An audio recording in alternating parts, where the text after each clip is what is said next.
अस्सलाम वालेकुम। पहले मैं आपको ज़रा ये बाहर का अंधेरा दिखा दूँ तो आपको इस बात का अंदाज़ा हो जाए कि वक्त बे वक्त सप्लाई ऑफ करने का सिलसिला जारी है और वही घटिया तरीका है। कभी टेक्निकल फॉल्ट का सहारा लेके और कभी प्रॉपर लोड शेडिंग बता के इस इलाके के अंदर लोड शेडिंग की जा रही है। ये मैं आपको अंधेरा दिखाकर अब ज़रा ये कहानी मैं शुरू करूँगा आपके सामने। अल्लाह आपका भला करे जनाब। 18 जून से ये मैंने आपको अंधेरा दिखा दिया। अब मैं आपको इनकी 18 जून से थोड़ी सी चीज़ें रह गई थी जिसका वाज़ेह होना और रिकॉर्ड पे आना बहुत ज़रूरी है। 18 जून को मैंने बताया था कि इन्होंने 1 घंटा रात को 12:45 पे लाइट गई थी और फैसल ने कॉल उठाई थी। उसने ट्रांसफ़र दी थी उबैद को। उबैद ने कहा था कि जी मैं कंप्लेन आपकी रजिस्टर नहीं कर सकता, टेक्निकल इशू आया हुआ है और 1 घंटा लगेगा। मैंने उससे बोला कि आप मेरी सुपरवाइज़र से बात कराओ, तो उसने सुपरवाइज़र से बात कराने के बजाय मेरी लाइन काट दी और उससे पहले ये बताया था कि जी टेक्निकल इशू कब तक सॉल्व होगा उसे नहीं पता और क्या टेक्निकल इशू आया उसे नहीं पता। बहरहाल ये लाइट जो है 12:45 पे गई थी और ये तकरीबन 1:45 पर आई थी। 12:45 पर गई थी, तकरीबन 1:45 पर ये लाइट आई थी। 1:45 पे लाइट आने के बाद ये 2:35 पे फिर पहले स्पार्क हुआ और उसके बाद हमारा फेज़ बंद कर दिया गया। जी हाँ जी, ये टेक्निकल इशू नहीं आया था, ये प्रॉपर फेज़ बंद किया गया था हमारा, क्योंकि मेरे घर के सामने दूसरे फेज़ की लाइट आ रही थी और क्योंकि मैं GM के इलेक्ट्रिक सरजानी 2 के पीछे लगा हुआ हूँ, इसकी कुंडा सिस्टम को रन करने की वजह से, इसकी हराम की आमदनी की वजह से और PM सिटीज़न पोर्टल से मुझे रिलीफ ग्रांट कर दिया गया है, तो इस बात पे इसके आग लगी हुई है और ये किसी न किसी बहाने अभी भी 1.5 से 2 घंटे की कहानी रोज़ाना करने की कोशिश करता है। 2:35 पे लाइट गई, टेक्निकल फॉल्ट बताया गया जब मैंने कंप्लेंट सेंटर फ़ोन किया और 1 घंटे का टाइम दिया गया।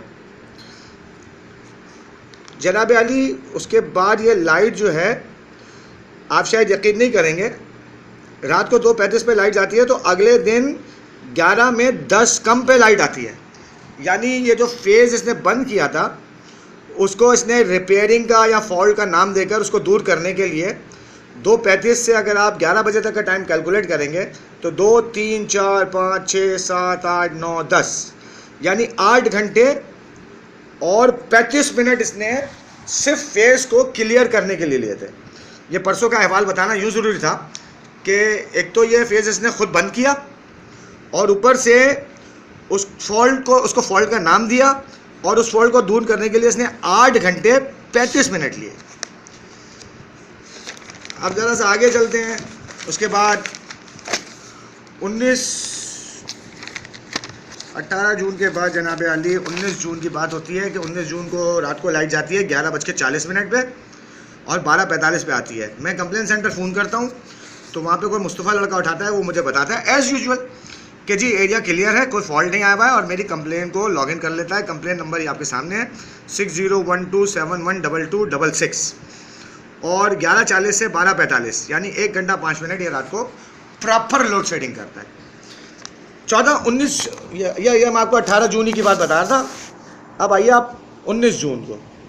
19 जून के असल में डिवाइडेड हो जाता है। रात का टाइम मेरी वाइफ जो है वो अगले दिन में ले लेती है, इस वजह से आपको डेटों का थोड़ा सा फ़र्क लग रहा होगा। एनी हाउ 19 जून बरोज़ जुमा शाम 5:45 पे लाइट जाती है। मैं कंप्लेंट सेंटर फ़ोन करता हूँ तो मोहम्मद शहबाज फ़ोन उठाते हैं और कहते हैं कि जी ऑफिशियली आपके इलाके के अंदर लोड शेडिंग की जा रही है और उसका स्पेल 5:05 से शुरू होता है और 7:05 पे जाता है। ये बात यहाँ बहुत इंपॉर्टेंट है कि 5:45 पे लाइट जाती है और 6:25 पे आती है। इम्पॉर्टेंस इसके अंदर यह है कि मुझे KE इलेक्ट्रिक की जानिब से इनका जो एम्प्लॉय है शहबाज, वो मुझे ऑफिशियली बताता है कि जी ये लोड शेडिंग की जा रही है। यहाँ पे मैं इस बात की वजाहत कर दूँ कि एक तो मुझे PM सिटीज़न पोर्टल से रिलीफ ग्रांट किया गया है। रिलीफ मतलब पार्शियल, आधा पौना नहीं, मुझे पूरा रिलीफ ग्रांट किया गया है। इसके बावजूद भी ये यहाँ पे लोड शेडिंग कर रहा है। दूसरा, PM सिटीज़न पोर्टल पे जब आप जाएंगे तो वहाँ पे आपको कोरोना का SOP नज़र आएगा जिसके अंदर वाज़े तौर पर यह क्लियरली लिखा हुआ है कि कोरोना के हालात के अंदर 1 मिनट की लोड शेडिंग नहीं की जाएगी। और यहाँ पे के इलेक्ट्रिक का एम्प्लॉय मोहम्मद शहबाज मुझे बताता है कि जी ऑफिशियली आपके इलाके के अंदर लोड शेडिंग की जा रही है और उसका स्पेल वो मुझे 5:05 से 7:05 बताता है, जबकि लाइट जाती है 5:45 पर और 6:25 पर आ जाती है। मैं उसी में समझ गया था कि ये रात को कोई ना कोई कार्रवाई करेगा, क्योंकि ये तो इसने प्रॉपर लोड शेडिंग कर ली और हड़बड़ा के 45 मिनट में लाइट दे दी। लेकिन क्योंकि इसे 1-1.5-2 घंटे रोज़ाना अपनी हराम की आमदनी जो ये कुंडा सिस्टम चलाकर पैदा कर रहा है और जो अल्लाह के फजल से घटकर 50 to 75% घट गई है, तो 25 to 50% इसकी हराम की आमदनी अभी जारी व सारी है। मैं जब तक इसको ख़त्म नहीं कर लूँगा उस वक्त तक मैं चैन से नहीं बैठूँगा, और अगर ख़त्म नहीं करेगा तो मैंने ये सारा रिकॉर्ड लेकर दोबारा PM पोर्टल पर जाना है और मेरा मेन कॉन्सेप्ट ये है कि मैं इसकी इंक्वायरी खुलवाऊँगा। तो जनाब वही हुआ, रात 12:05 पर लाइट गई है। मैंने कंप्लेंट सेंटर फ़ोन किया तो वहाँ पे एहसन ने कॉल उठाई। वेल प्रिपेयर्ड बैठे हुए थे एहसन साहब। इन्होंने पहले मेरा स्टेटस चेक किया, फिर मुझे उन्होंने बताया कि जी टेक्निकल इशू आया हुआ है। मैंने उससे बोला भाई टेक्निकल इशू क्या आया हुआ है? उसने बोला जी हाई टेंशन पे काम हो रहा है। मैंने कहा बेटा हाई टेंशन पर किस इलाके में काम हो रहा है? मेरे एरिया में काम हो रहा है। उसने बोला जी हाँ आपके इलाके में काम हो रहा है। मैंने कहा बेटा हाई टेंशन का कोई पोल नंबर, कोई PMT नंबर कुछ है तुम्हारे पास? कहूँगा जी हमारे पास ये स्टेटस मौजूद नहीं है। मैंने कहा इसका रेजोल्यूशन टाइम? तो उसने बोला जी 1 घंटा दिया गया है, यानी 45 minute officially load shedding corona के SOP के बावजूद और PM सिटीजन पोर्टल से मुझे रिलीफ ग्रांट होने के बावजूद 45 मिनट ऑफिशियल लोड शेडिंग की गई। दूसरा, ये 12:05 पे लाइट गई है और सिंपली बता दिया गया जी हाई टेंशन पर कोई फॉल्ट आया हुआ है और उसके अंदर उस पर काम हो रहा है और 1 घंटे का इसने मुझे टाइम शेड्यूल दिया है। यानी वही इसे 1.25-2 घंटे की इस इलाके के अंदर गैर एलानिया लोड शेडिंग कर रहा है ये, और कभी डायरेक्टली ऑफिशियली बता के कर रहा है और कभी टेक्निकल इशू की आड़ लेके कर रहा है। मैं यहाँ पे ये बात फिर रिपीट कर दूँ कि GMK इलेक्ट्रिक सरजानी, अगर तू मुझे सुन रहा है तो मैं ये तेरी हराम की आमदनी जो तू अब तक बहुत आराम से कमा के खाता रहा है और ये हराम की आमदनी अपने बीवी बच्चों को, अपने भाई बहनों को, माँ बाप को और ख़ानदान भर को खिलाता रहा है, अब ये ज़्यादा अरसे में चलने नहीं दूंगा। और ये तेरी हराम की आमदनी या तो बंद होगी या इंक्वायरी में खुलवाऊंगा और उस पर तूने लाजमी जेल जाना है, क्योंकि तेरी हराम की आमदनी के इंशाल्लाह ताला सबूत इलाके वालों से दिलवाऊंगा मैं कि तेरी ये जो गाड़ियाँ चल रही है ना रिपेयरिंग की, जो ऑपरेशनल तेरी गाड़ियाँ हैं, ये डिवाइस यूज़ करके कुंडा लगवाती हैं और ये जो बार बार टेक्निकल फॉल्ट आ रहा है ना, ये पूरे कराची को छोड़ के सरजानी के अंदर बहुत ज़्यादा आ रहा है।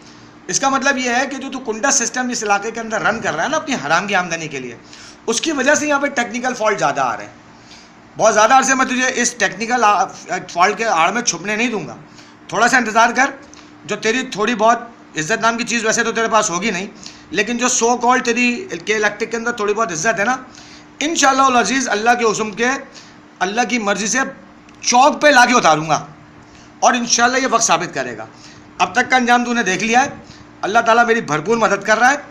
थोड़ी सी देर का फासला और बाकी है, तुझे चौक पे लाके जलील करूँगा, तेरी इंक्वायरी खुलवाऊँगा और इंशाअल्लाह तुझे जेल भिजवाऊँगा।